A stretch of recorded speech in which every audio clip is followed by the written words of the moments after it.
जितनी चादर उतने पैर पसारो। बड़ों से हमें यही सीख मिलती है, पर इससे जुड़े एक्सेप्शंस भी देखने को मिलते हैं, खासकर अडल्टहुड में। कब? शादियां तो अटेंड की है हम सबने, तब दिखती है एक्सेप्शन। शादियों के वक्त यही सीख तज दी जाती है। अपनी बिसात से बढ़कर शादियों में खर्च किया जाता है, सॉरी बेटियों की शादियों में खर्च किया जाता है ताकि समाज में वाहवाही हो। दहेज में कमी नहीं छोड़ी। पर क्यों? हम में से कितनों ने दहेज के बारे में सोचा है? कितना देना या लेना है वो नहीं, इस प्रथा के इतिहास के बारे में, इसकी शुरुआत के बारे में आज वही बताने आए हैं। नमस्ते, मेरा नाम है आस्था और आप देख रहे हैं खबरगांव। बात आज भारत में दहेज के इतिहास की, साथ ही इस क्लेम को भी टटोलेंगे कि दहेज वाकई भारतीय उपज है भी कि नहीं। चलिए, क्योंकि कहानी शुरुआत की है, इतिहास की है, इसे शुरू से शुरू करते हैं। पहले के समय में जब कम उम्र में शादियां करना आम बात थी, तब दहेज से जुड़ी एडिशनल डिमांड्स बाद में भी सामने आ जाती थी। खासकर दो मौकों पर, जब शादी में कॉन्जुमेशन का समय मतलब दाम्पत्य संबंध बनाने का समय आता था, या जब प्रेग्नेंट महिला के लिए सीमंत नाम का संस्कार किया जाना होता था। इन मौकों पर दूल्हे के परिवार की ओर से कभी कभी ये धमकी भी दी जाती थी कि अगर फला मांगे पूरी नहीं हुई तो ये रस्म नहीं होगी। ये धमकी इतनी सीरियस होती थी कि ये लगभग शादी तोड़ देने या शादी को ना मानने जैसी स्थिति पैदा कर देती थी। मतलब दहेज की अतिरिक्त मांगे सिर्फ आर्थिक बोझ नहीं थी, वो रिश्ते, सम्मान और खुद शादी की वैलिडिटी को भी खतरे में डालती थी। तो क्लियरली भारत में दहेज के इतिहास की कहानी उतनी सीधी या सिंपल नहीं जैसी अमूमन लोग मानते हैं। इस प्रैक्टिस ने धीरे धीरे आकार लिया और समय के साथ बदलती भी गई। वो प्रथा जिसका सच संपत्ति, जाति, कॉलोनियल रूल, स्त्री पुरुष संबंधों और बाजारों के ताने बाने से जुड़ा है। आज दहेज प्रथा की कहानी में हम उसी सफर को बताएंगे। शादी से जुड़ी परंपराओं को स्टडी करने वाले स्कॉलर्स बताते हैं कि विवाह के समय उपहार या धन का लेन देन बहुत पुरानी और विविध परंपरा है। कभी धन दूल्हे की ओर से दुल्हन को दिया जाता था, जिसे कन्या शुल्क या ब्राइड वेल्थ कहा गया, तो कभी दुल्हन की ओर से दूल्हे को, यानी दहेज, डाउरी, और कभी कभी उपहार दुल्हन के अपने अधिकार में रहते थे, मतलब स्त्रीधन। स्त्रीधन का जिक्र हमें अर्थशास्त्र, मनुस्मृति और याज्ञवल्क्य की स्मृति में भी मिलता है। कॉलोनियल रूल से पहले के भारत में ये रिवाज हर जगह एक जैसे नहीं थे। हर क्षेत्र और जाति में इनसे जुड़ी अपनी अपनी अलग परंपराएं थी। एक गांव से दूसरे गांव तक शादी के रीति रिवाज और उपहार देने का तरीका भी अलग होते थे। एंथ्रोपोलॉजिस्ट्स का कहना है कि दहेज असल में एक ऐसा रिवाज था जिसमें दुल्हन को उपहार दिए जाते थे और वे उपहार उसी के अधिकार में रहते थे। लेकिन जब हर तरह के वैवाहिक उपहार को कोट अनकोट दहेज कहा जाने लगा, तो इन परंपराओं के बीच की जरूरी बारीकियां और फर्क मिटते चले गए। भारत के popular sociologist M N Srinivas ने दहेज को ज्यादातर अपनी संस्कृताइजेशन थ्योरी के जरिए समझाया। इस सिद्धांत के अनुसार जब निचली जातियां सामाजिक सीढ़ी पर ऊपर उठना चाहती थी, तो वे ऊंची जातियों, खासकर ब्राह्मणों के रीति रिवाज अपनाने लगी। दहेज, जो पहले ज्यादातर ऊंची जातियों में ही प्रचलित था, सामाजिक सम्मान पाने की कोशिश में निचली जातियों ने भी इसे अपनाना शुरू कर दिया। श्रीनिवास का कहना था कि इसी नकल और सोशल मोबिलिटी पाने की इच्छा ने दहेज को लगभग हर जाति में फैलाने में बड़ी भूमिका निभाई। इसके साथ ही उन्होंने वेस्टर्नाइजेशन का विचार भी दिया, यानी ब्रिटिश शासन के कारण समाज में वेस्टर्न वैल्यूज और तरीकों का अपनाया जाना। ये कॉन्सेप्ट बताता है कि ब्रिटिश शासन के दौरान वेस्टर्न कल्चर्स के कांटेक्ट में आने से समाज में क्या क्या चेंजेस आए। इन बदलावों में नई टेक्नोलॉजीज, इंस्टीट्यूशंस और वैल्यूज को अपनाना भी शामिल था। क्लियर कर देते हैं कि वेस्टर्नाइजेशन जो है वो सीधे तौर पर दहेज की कोई टाइप नहीं है, लेकिन ये एक सोशल चेंज का कॉन्सेप्ट है जिसे श्रीनिवास ने भारत के बड़े सोशल चेंजेस को समझाने के लिए यूज किया। ऐसे बदलाव जिन्होंने पॉसिबली शादी और दहेज जैसी प्रथाओं को भी इन्फ्लुएंस किया। प्राचीन और मध्यकालीन भारत में स्त्रीधन का विचार प्रचलित था। इसका मतलब था शादी के समय महिलाओं को दिए जाने वाले उपहार जैसे गहने, पैसा, प्रॉपर्टी आदि। इंपॉर्टेंट बात यह है कि स्त्रीधन पूरी तरह से महिला की व्यक्तिगत संपत्ति होती थी। उसके पति और ससुराल का उस पर कोई अधिकार नहीं होता था। ये प्रथा प्राचीन ग्रंथों और कानूनी संहिताओं में अच्छी तरह दर्ज है, जैसे मनुस्मृति, जिसने महिलाओं के स्त्रीधन पर अधिकार और नियंत्रण को मान्यता भी दी थी। हालांकि ये ध्यान रखना जरूरी है कि स्त्रीधन देना मॉडर्न दहेज प्रणाली के बराबर नहीं था। ये गिफ्ट्स महिला को सशक्त बनाने के लिए दिए जाते थे और मॉडर्न डे दहेज प्रैक्टिस की तरह दुल्हन के परिवार पर आर्थिक बोझ नहीं डालते थे, क्योंकि स्त्री धन देने की जिम्मेदारी अकेले लड़की पक्ष की नहीं होती थी। ये तो वो संपत्ति थी जो महिला को उसके माता पिता, पति, भाई बहन, दूसरे रिश्तेदारों और वर पक्ष की ओर से शादी से पहले, शादी के समय या शादी के बाद मिलती थी। इसमें गहने, पैसे, जमीन और दूसरी पर्सनल प्रॉपर्टी हो सकती थी। एंड अगेन, इस पर पूरा हक सिर्फ महिला का होता था और इस पर कोई दावा नहीं कर सकता था। दहेज की शुरुआत कभी वैदिक काल में इसी स्त्री धन एक अच्छी और सुरक्षित प्रथा के रूप में हुई थी, लेकिन धीरे धीरे खासकर राजघरानों और हाई कास्ट फैमिलीज में ये ऑप्शनल गिफ्ट नहीं रह गया, बल्कि शादी के लिए वर पक्ष द्वारा मांगी जाने वाली मैंडेटरी कीमत बन गया। फिर जब ब्रिटिश शासन के दौरान प्रॉपर्टी लॉज को कोडिफाई किया गया, तब महिलाओं के इनहेरिटेंस राइट्स धीरे धीरे कम होते गए और दहेज भी उस बोझिल व्यवस्था का हिस्सा बन गया जिसमें लड़कियों के परिवारों पर मजबूरी और दबाव की स्थिति बन गई। ब्रिटिश कॉलोनियल एडमिनिस्ट्रेशन ने भारत में कई कानूनी सुधार लागू किए जिन्होंने महिलाओं के प्रॉपर्टी राइट्स पर गहरा असर डाला और सदियों पुराने सोशल और आर्थिक रिवाजों को फंडामेंटली बदल दिया। इनमें सबसे इंपॉर्टेंट इन्फ्लुएंस अंग्रेजी कानून के प्रिंसिपल ऑफ कवर्चर से आया, जिसका मतलब था कि शादी के बाद महिला की कानूनी पहचान उसके पति के अधीन हो जाती थी और उसकी किसी भी संपत्ति पर पति का कंट्रोल हो जाता था। जब इसे इंडियन कॉन्टेक्स्ट में लागू किया गया तो इसके दूरगामी परिणाम हुए। स्त्रीधन औरतों के हाथों से निकलकर उनके पतियों की जेब में चला गया। पारंपरिक रूप से भारतीय महिलाओं के पास स्त्रीधन नाम की संपत्ति होती थी, जिसमें शादी के समय मिलने वाले तोहफे, विरासत और पर्सनल सेविंग्स शामिल होते थे। स्त्रीधन महिलाओं के नियंत्रण में रहता था और उन्हें पारिवारिक घर में आर्थिक सुरक्षा और कुछ हद तक फ्रीडम भी देता ही था। लेकिन कॉलोनियल लॉज ने इस सिस्टम को धीरे धीरे कमजोर कर दिया। स्त्रीधन पर पति के कंट्रोल ने महिलाओं की आर्थिक स्वतंत्रता कम कर दी और परिवार में उनकी सोशल बार्गेनिंग, मतलब बोलने और डिसीजन मेकिंग में हिस्सा लेने की शक्ति को भी घटा दिया।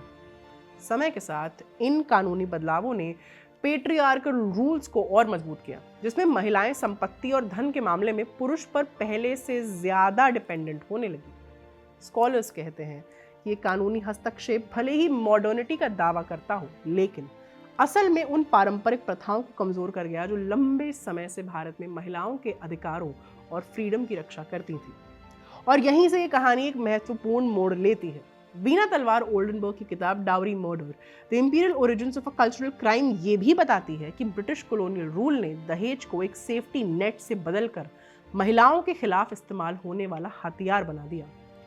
ओल्डनबर्ग की रिसर्च से पता चलता है कि कॉलोनियल कानूनों, प्रॉपर्टी रिफॉर्म्स और जिस तरह ब्रिटिश अधिकारी महिला भ्रूण हत्या और दुल्हन जलाने जैसी घटनाओं की जांच और रिकॉर्डिंग करते थे, उसने दहेज को एक सॉलिडिफाइड इंडियन बुराई बना दिया। इनफैक्ट उसी क्रूर रूप में उसे परिभाषित भी कर डाला। इस प्रोसेस में उन्होंने भारतीय समाज के कॉम्प्लेक्स ट्रेडिशंस को या तो गलत समझा या बहुत सरल बना दिया। ओल्डनबर्ग का जोर इस बात पर है कि आज जो दहेज से जुड़ी हिंसा हमें पुरानी परंपरा लगती है, उसके कई रूप कॉलोनियल एरा के दौरान ही पैदा हुए या और गहरे हुए। जो ब्रिटिश द्वारा लाए गए कानून, इकोनॉमिक स्ट्रक्चर्स और मॉडर्न गवर्नेंस ने इंडियन सोसाइटी के स्ट्रक्चर को बदल दिया। कॉलोनियल टाइम में दो कनेक्टेड मैकेनिज्म खास तौर पर महत्वपूर्ण थे। पहला, जमीन के अधिकार और विरासत में बदलाव ने अक्सर महिलाओं के इंडिपेंडेंट प्रॉपर्टी कंट्रोल को कम कर दिया, जो पहले उनके लिए सुरक्षित रहती थी। दूसरा, ब्रिटिश हुकूमत ने जब भारतीय समाज को आंकड़ों और कानूनों के जरिए समझने की कोशिश की, तो उसने हिंसा को पहचानने और सजा देने के नए तरीके बनाए, लेकिन साथ ही उसने बदलते रहने वाले रीति रिवाजों को एक ही तरह के रिजिड स्टीरियोटाइप में भी बांध दिया। ओल्डनबर्ग ने इसे बहुत संक्षेप में अपने किताब के सबटाइटल में कहा है, the imperial origins of a cultural crime. Hindi में इसका मतलब हुआ, आज की क्रूर दहेज हत्याओं की जड़ें केवल परंपरा में नहीं बल्कि इंपीरियल रूल में है। जैसे जैसे भारत 20वीं सदी में आगे बढ़ा, दहेज को आधुनिक रूप में ढालने वाली दो और फोर्सेस सामने आई। पहली, बढ़ते हुए बाजार और रोजगार के अवसर। दूसरा, शादी के जरिए सोशल मोबिलिटी का और गहरा होता विचार। शिक्षित बेटे, सरकारी नौकरियां और प्रोफेशनल करियर अब शादी में मूल्यवान गुण माने जाने लगे। तो दुल्हन के परिवार के लिए भारी दहेज देना उस समय उनकी बेटी की सामाजिक और आर्थिक स्थिति ऊपर उठाने की कीमत बन गया। याद रहे, ये वो दौर था जब औरतें आर्थिक रूप से इंडिपेंडेंट नहीं होती थी। शादी बाजार को स्टडी करने वाले इकोनॉमिस्ट्स और डेमोग्राफर्स बताते हैं कि 20वीं सदी में दहेज में दिया जाने वाला अमाउंट बढ़ा और ये ज्योग्राफिकली फैल गया। हालांकि इसका पैमाना और समय, क्षेत्र, जाति और युग के हिसाब से अलग अलग था। एक हालिया research paper marriage markets and the rise of dowry in India by Gaurav Chiplunkar and Jeffrey Weaver ये भी कहता है कि जैसे जैसे शादी बाजार, सप्लाई डिमांड कंडीशंस, एजुकेशन और ऑक्यूपेशनल सॉर्टिंग बदलते गए, दहेज प्रथा भारत के अलग अलग राज्यों में और ज्यादा जनरल हो गई। ऑक्यूपेशनल सॉर्टिंग का मतलब होता है लोगों का उनके पेशे या काम के आधार पर अलग अलग समूहों में बंट जाना, यानी समाज में कौन सा वर्ग कौन सा काम करेगा ये तय हो जाना। जैसे किसी जाति का ट्रेडिशनली एक ही काम से जुड़ जाना होता है। आसान शब्दों में, जब अपनी बेटी की शादी किसी डॉक्टर या सरकारी अधिकारी से करना परिवार के सोशल स्टेटस को बदल सकता था, तो माता पिता ने दहेज को इन्वेस्टमेंट या कई मामलों में इम्पोज्ड कॉस्ट मतलब मजबूरी का खर्च समझना भी शुरू कर दिया। लैविश शादियां और दिखावटी खर्च अब सोशल स्टेटस दिखाने का तरीका बन गए और ये सोशल सिग्नल्स फिर से दुल्हन के परिवार पर फाइनेंशियल बर्डन बढ़ाने वाले साइकिल में बदल गए। जब पहले दुल्हन को ऑनर करने वाले सिंबॉलिक गिफ्ट्स लिक्विड एसेट्स बनकर दूसरों के कंट्रोल में आ जाते हैं तो हालात बिगड़ सकते हैं। हम देख भी रहे हैं कि 21वीं सदी में भी इंडिया में डाउरी केसेस की क्या हालत है। एनसीआरबी का डेटा बताता है कि डाउरी रिलेटेड डेथ्स का आंकड़ा साल 2022 में लगभग 6,500 था, जो 2020 और 2021 के 6,753 और 6,966 से मार्जिनली कम था। अब क्रोनोलॉजिकली चल रही कहानी पर लौटते हैं। 20वीं सदी के अंत में दुल्हन जलाने, दहेज हत्या, आत्महत्या और लगातार उत्पीड़न जैसी भयावह घटनाओं की कहानियां सामने आने लगी। एक्टिविस्ट, राइटर्स और जर्नलिस्ट्स ने कई मामलों को दर्ज किया जहां दहेज की मांग पूरी ना होने पर लड़की के साथ क्रूरता की गई या उसकी मौत तक हो गई। माला सेन की किताब death by fire, Sati, dowry death and female infanticide in modern India में जांच रिपोर्ट और सोशल एनालिसिस को जोड़ा गया है।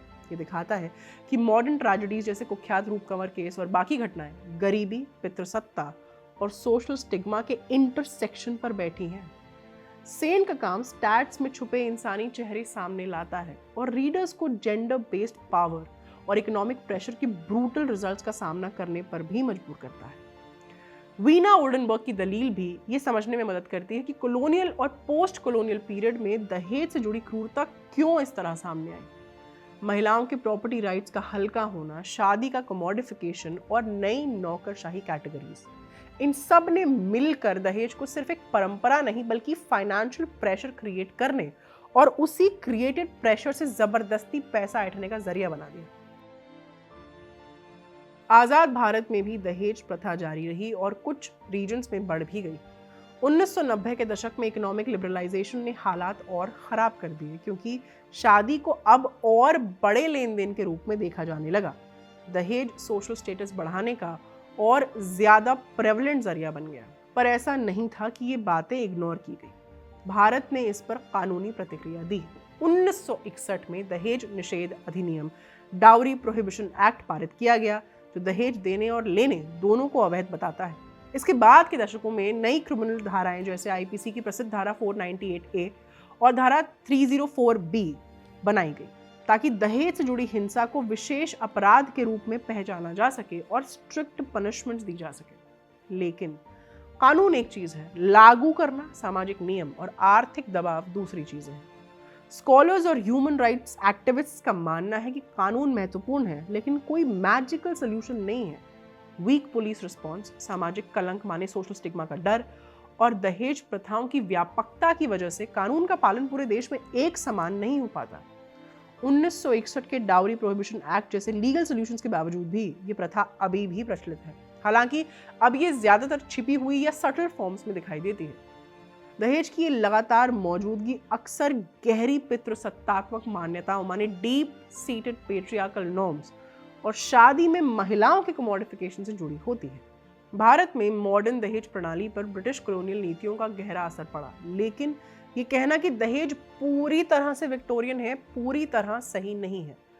ब्रिटिश रूल से पहले भी भारत में दहेज जैसे एलिमेंट्स मौजूद थे, खासकर स्त्री धन के रूप में। हालांकि कॉलोनियल काल के लीगल और सोशल रिफॉर्म्स ने इन प्रथाओं को आकार देकर उन्हें आज जो ये प्रैक्टिस बन गई है लड़की पक्ष को मजबूर करने वाली प्रैक्टिस, उसमें बदलने में काफी बड़ा रोल निभाया। कंटेम्प्रेरी इंडियन सोसाइटी में दहेज की कॉम्प्लेक्सिटीज को समझने के लिए इस हिस्टोरिकल कॉन्टेक्स्ट को जानना जरूरी है। मॉडर्न रिसर्च से मिलने वाला सबसे जरूरी सबक यह है कि दहेज के पीछे कई कारण रहे हैं। इसे सिर्फ हिंदू संस्कृति या दहेज के लालची परिवारों तक सीमित नहीं किया जा सकता। असल में दहेज की लगातार मौजूदगी को कई फैक्टर्स बढ़ावा देते हैं। पहला, स्ट्रक्चरल कारण जैसे जमीन और इनहेरिटेंस के पैटर्न, ऑक्यूपेशनल सॉर्टिंग। दूसरा, डेमोग्राफिक प्रेशर्स जिसके अंडर आते हैं सेक्स रेशियोज और मैरिज मार्केट का इम्बैलेंस। फिर आता है स्टेटस के लिए कंपटीशन, जब दहेज को सोशल स्टेटस बढ़ाने का तरीका माना जाता है। चौथा फैक्टर है कानूनी और ब्यूरोक्रेटिक इतिहास, जिसमें कॉलोनियल रिफॉर्म्स और मॉडर्न कानून आते हैं। अगला है जेंडर इनइक्वालिटी, जो वजह और नतीजा दोनों है प्रॉपर्टी और राइट्स के बारे में पेट्रियार्कल नोशंस का। ये सभी मिलकर दहेज की जारी रहने वाली प्रथा को लगातार आकार देते हैं। इकोनॉमिक स्टडीज जो समय के साथ दहेज पर नजर रखती हैं बताती हैं कि ये शादी का बाजार रोजगार के अपॉर्चुनिटीज में बदलाव के साथ बदलता रहा है। सोशियोलॉजिस्ट बताते हैं कि कास्ट, रीजन और रीति रिवाज भी लोकल लेवल पर इस प्रथा को आकार देते हैं। ये सभी पर्सपेक्टिव्स मिलकर बताते हैं कि सुधार इतना मुश्किल क्यों है इस कॉन्टेक्स्ट में, क्योंकि बदलाव को कानूनी, आर्थिक, सांस्कृतिक और व्यक्तिगत स्तर पर एक साथ होना पड़ेगा, एक साथ। अपने ऐसे सम रिफ्लेक्शंस ऑन डाउरी में श्रीनिवास बताते हैं कि दहेज के मामले में अलग अलग जातियों के बीच क्या फर्क होते हैं, इसके बारे में बहुत कम जानकारी मौजूद है। इसके अलावा दहेज को अक्सर एक अलग चीज की तरह देखा जाता है, जबकि असल में ये शादी के जरिए जुड़ने वाले दो परिवारों के बीच होने वाले कई लेन देन का हिस्सा होता है। अब ऐसे में कई बार दहेज की बुराइयों को देखकर लोग इतना गुस्सा और दुख महसूस करते हैं कि उन्हें लगता है कि इस विषय पर गहराई से पढ़ाई या रिसर्च करना ही बेकार है, या फिर रिसर्च करने वाला व्यक्ति समाज विरोधी सोच रखता है। लेकिन शांत दिमाग से सोचें तो आम लोग भी मानेंगे कि दहेज अलग अलग समूहों में कैसे काम करता है। इसकी डिटेल्ड जानकारी होना ही दहेज को खत्म करने की पहली जरूरी शर्त है। ऐसी जानकारी यानी दहेज के अलग अलग रूपों को समझना, यह हमें लोगों के रिश्तों, उनकी सेविंग्स, खर्च करने की आदतों और इकोनॉमिक बिहेवियर को समझने में भी मदद करता है।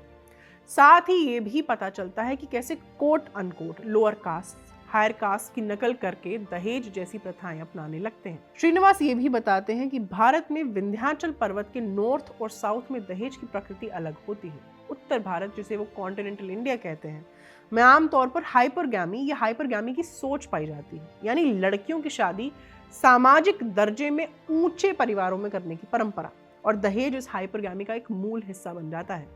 दक्षिण भारत या पेनिनसुलर भारत में स्थिति इससे अलग है, इसीलिए दोनों क्षेत्रों के दहेज को एक जैसा मानना गलत होगा। इस बात पर जोर देना जरूरी है क्योंकि इसे अक्सर नजरअंदाज कर दिया जाता है, खासकर उन लोगों के जरिए जो दहेज को सिर्फ आर्थिक दृष्टि से समझाने की या समझने की कोशिश करते हैं। अब हाइपरगैमी का मतलब है एक ही जाति के अंदर लड़की की शादी ऐसे पुरुष से कराना जो कुल, गोत्र या सामाजिक दर्जे में उससे ऊंचे स्तर का हो। कई बार ये ऊंचा कुल ठीक ठीक तय नहीं होता, पर इस हाइपरगैमी के चलते समाज में एक आम धारणा रहती है कि लड़की की शादी हमेशा ऊंचे दर्जे के पुरुष से ही होनी चाहिए। बेसिक आइडिया यह है कि लड़की की शादी किसी भी हालत में नीचे के दर्जे वाले परिवार में नहीं होनी चाहिए, और ये ऊंचा दर्जा, उसका ख्याल, उसकी वांट अपने साथ मोटा खर्चा लेकर आती है। Srinivas again some reflections on dowry में बताते हैं कि दक्षिण भारत में दुल्हन और दूल्हे के परिवारों के बीच वो स्टेटस वाला फर्क नहीं पाया जाता जो उत्तर भारत के हाइपरगैमी में दिखता है। केरल की स्थिति अलग है क्योंकि वहां मैट्रिलिनी मतलब मातृवंश व्यवस्था थी, इसलिए श्रीनिवास उसे अलग रखते हैं। साउथ इंडिया में शादियां आमतौर पर आइसोगैमस होती हैं, यानी दोनों परिवारों का दर्जा बराबर माना जाता है। ये बराबरी और भी मजबूत हो जाती है क्योंकि वहां ट्रेडिशनल रूप से क्रॉस कजन मैरिजेस, जैसे माँ के भाई की बेटी या पिता की बहन का बेटा, और क्रॉस अंकल नीस शादियों को पसंद किया जाता है। इन रिश्तों में परिवारों की सामाजिक स्थिति लगभग समान मानी जाती है। साथ ही साउथ इंडियन जातियों में ब्राइड प्राइस मतलब कन्याधन की परंपरा पहले बहुत आम थी। ब्राइड प्राइस का मतलब दूल्हे के परिवार की ओर से दुल्हन के परिवार को कुछ दिया जाता था। इससे अक्सर रिश्तों में दुल्हन के परिवार के पक्ष में थोड़ा झुकाव रहता था, ना कि दूल्हे के पक्ष में जैसा नॉर्थ इंडिया में देखा जाता है। उत्तर भारत में, खासकर उन कास्ट्स में जहां हाइपरगैमी पॉपुलर थी, मॉडर्न दहेज उसी पुरानी ट्रेडिशन का हिस्सा है जिसमें पैसा, सामान और सेवाएं हमेशा दुल्हन के परिवार से दूल्हे के परिवार की हो जाती हैं। पर साउथ इंडिया में स्थिति पूरी तरह अलग थी, क्योंकि वहां शादियां आइसोगैमस थी। इसीलिए वहां का ट्रेडिशनल सिस्टम नॉर्थ इंडिया जैसा एक तरफा और अनइक्वल नहीं था। लेकिन आज का मॉडर्न दहेज साउथ में बिल्कुल नई और चेंज लाने वाली चीज बन गया है। अब जिन साउथ इंडियन जातियों में दहेज दिया जाता है, वहां रिश्ते पूरी तरह अनइक्वल हो गए हैं। साथ ही दहेज ने एक नया स्टेटस गैप पैदा कर दिया है, जिसकी वजह से साउथ की दहेज प्रथा नॉर्थ की तरह दिखने लगी है। श्रीनिवास बताते हैं कि मॉडर्न दहेज वहां तभी फैल पाया क्योंकि समाज में नकदी का चलन बहुत बढ़ गया, खेती और आमदनी में समृद्धि आई और लोगों के लिए ऑर्गेनाइज सेक्टर की नौकरियां एक्सेसिबल हो गई। शॉर्ट में कहें तो इकोनॉमिक तरक्की ने साउथ इंडिया में भी दहेज को और ज्यादा मजबूत किया। सम रिफ्लेक्शंस ऑन डाउरी से एक लेसर नोन पर इंटरेस्टिंग बात जानने को मिलती है। भारत में जो शादी का तरीका सबसे ज्यादा पॉपुलर था, यानी ब्राइड प्राइस वाली शादी, उसे ब्राह्मण धर्मशास्त्रों ने असुर विवाह कहकर अयोग्य और निंदनीय घोषित कर दिया, खासकर ब्राह्मण्स के लिए। धर्मशास्त्रकारों मतलब लॉ गिवर्स का तर्क ये था कि असुर विवाह इज इक्वल टू दुल्हन को बेचने जैसी प्रथा, इसीलिए ये सही नहीं है। इसके उलट उन्होंने अपना आइडियल मॉडल पेश किया, कन्यादान। इसमें लड़की को दूल्हे को उपहार की तरह दिया जाता है, ना कि किसी लेन देन या कीमत पर। श्रीनिवास अपने इसी ऐसे में बताते हैं कि उपहार देना और बेचना एक दूसरे के पूरी तरह ऑपोजिट है। उपहार की धारणा सिर्फ ब्राह्मणों ने नहीं बनाई थी, बल्कि जैसे जैसे समय बीता इस सोच को ब्राह्मण पहचान का हिस्सा मान लिया गया। इसी तर्क के आधार पर शादी में लड़की को दूल्हे के घर उपहार के रूप में भेजने का विचार एक लॉजिकल एक्सटेंशन माना गया। तो ब्राइड प्राइस को असुर कहकर खारिज किया गया और उसकी जगह कन्यादान को उच्च और पवित्र आदर्श के रूप में एस्टैब्लिश किया गया। अगर शांत दिमाग से सोचें तो कहानी ये दिखाती है कि चेंज के लिए, परिवर्तन के लिए प्रैक्टिकल रास्ते क्या हो सकते हैं। मसलन महिलाओं की आर्थिक स्वतंत्रता। जब महिलाओं के पास प्रॉपर्टी, इनकम और नौकरी के सुरक्षित अधिकार हों, तो शादी बाजार में उन्हें महंगा बनाने वाला तर्क कमजोर पड़ जाता है।